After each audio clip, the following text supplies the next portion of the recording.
Dil hit అయింది, ఇప్పుడు ఆర్యాన్ కాదు ఈ సినిమా చేయాలి, దిల్ హిట్ అయింది ఈ సినిమా చేయాలి ఎలా.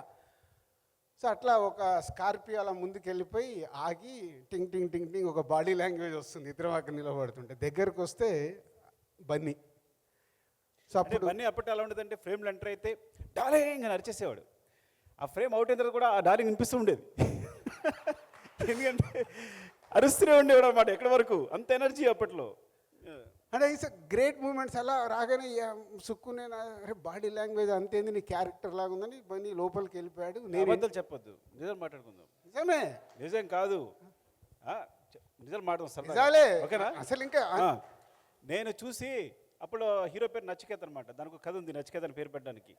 నేను వెతుకుంటే చూస్తే నేను ప్రభాస్ దగ్గరికి వెళ్ళినప్పుడు చెప్పాను ఫ్రెండ్గా, ప్రభాస్ రాజుగారి కథ చెప్పన్నారు కానీ ఎందుకు నీకు కరెక్ట్ కాదనిపిస్తుంది అని. అప్పట్లో నేను మాకు అవన్నీ తెలుసు, కథ ఉంది, హీరో కావాలి అని.